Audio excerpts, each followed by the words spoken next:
Hello children, good morning. कल हमने this और दैट से वाक्य बनाना सीखे थे। दिस का मीनिंग होता है यह और दैट का वह। अब इतनी प्रैक्टिस के बाद आप सभी जान चुके होंगे कि दिस के बाद इज लगता है और दैट के पास भी इज लगता है। नजदीक की चीज के लिए हम दिस का उपयोग करते हैं और जो दूर रखी हुई चीज है या दूर कोई वस्तु है तो उसके लिए हम दैट का यूज करते हैं। इन दोनों के साथ ही इज लगता है क्योंकि ये सिंगुलर है, एक वचन है। सिंगुलर का मतलब होता है एक वचन। कोई एक चीज के लिए जब हम वाक्य बनाते हैं तो वहां इज भी लगता है और साथ में ए लगता है। उसके हमने उदाहरण भी देखे थे। This is a table, this is a book, that is a pen, that is a chair. तो यहाँ हम सिंगुलर के लिए यानी एक वचन के लिए इस के साथ ए भी लगाते हैं। इसी कड़ी में आज हम आगे बढ़ेंगे थोड़ा।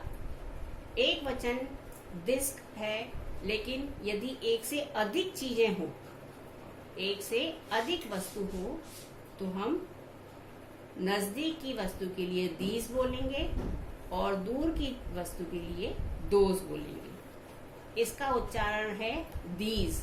स्पेलिंग क्या है? THEESE। दीज, दीज मीन्स ये। और THOSE those, those means way. Children, जैसे हम दिस के साथ और दैट के साथ इज लगाते थे, इसी तरह से हम दीज के साथ और दोज के साथ लगाएंगे हेल्पिंग वर्ब आर। आगे ये हेल्पिंग वर्ब क्या होता है इसके बारे में हम बाद में चर्चा करेंगे। आज हमें इन दोनों के साथ आर का यूज करना है क्योंकि इज सिंगुलर है और आर प्लूरल। दिस सिंगुलर है, दीज प्लूरल, दैट सिंगुलर है और दोज प्लूरल।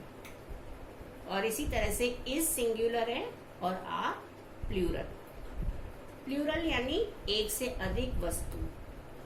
एक से अधिक वस्तुओं के लिए हम ये और वे, ये के लिए दीज और वे के लिए दोज।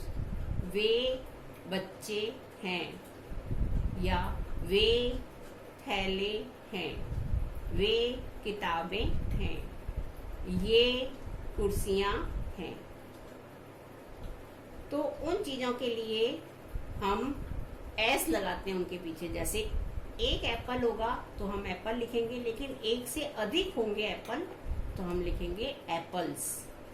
एक से अधिक किताबों के लिए हम लिखेंगे बुक्स।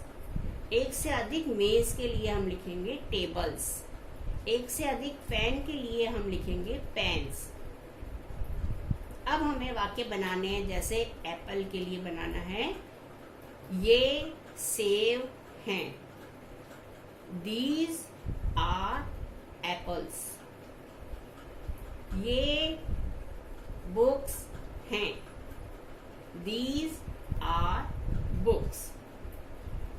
नजदीक के लिए हम दीज का उपयोग करेंगे और दूर की चीजों के लिए हम दोज का उपयोग करेंगे। जैसे टेबल्स का बनाना हो, those are tables, those are pens.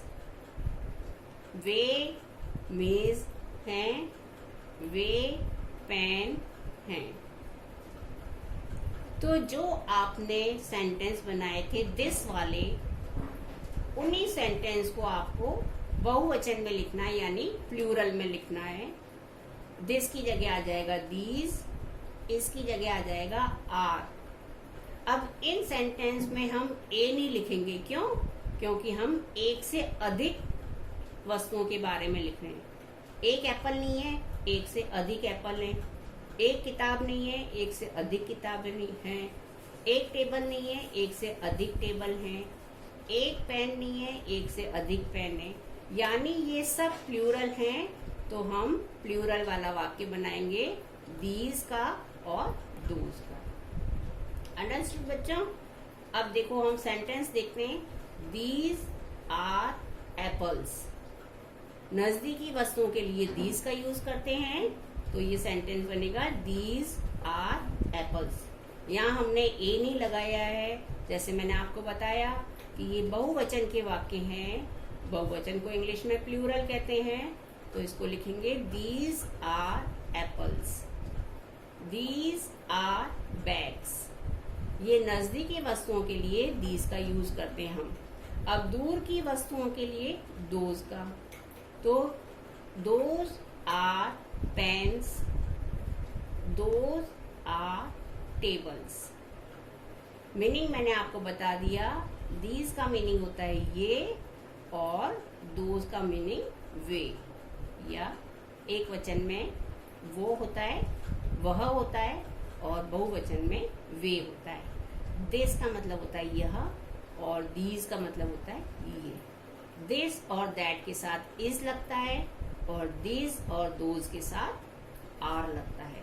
और जो भी हम नाम लिखते हैं वो भी प्लूरल में लिखते हैं, यानी बहुवचन में लिखते हैं, जैसे apples, books, tables, pens, pencils, rulers, bags. तो ये बच्चों ध्यान रखना है हमें कि सिंगुलर और प्लूरल, सिंगुलर मतलब एक वचन और प्लूरल मतलब बहुवचन। तो दिस और दैट के जो सेंटेंस बनेंगे वो सिंगुलर बनेंगे, और दिस और दोज के जो सेंटेंस बनेंगे वो प्लूरल होंगे। तो अच्छी तरह से समझ गए बच्चे। इसी के आपको सेंटेंस बनाने उसी तरह से जैसे हमने पिछली बार बनाए थे, दिस के 20 सेंटेंस और दैट के 20 सेंटेंस बनाए थे, इसी तरह हमें दीज के 20 सेंटेंस बनाने और दोज के 20 सेंटेंस बनाने, और सबको लिखकर दिखाने। अपनी अपनी पिक भेजनी है, साथ में मोबाइल होना चाहिए। आप लोगों की पिक से मैं देखूंगी किसने कितना काम किया है, और ये मुझे रेगुलरली आपको बताना है। Okay children, thank you.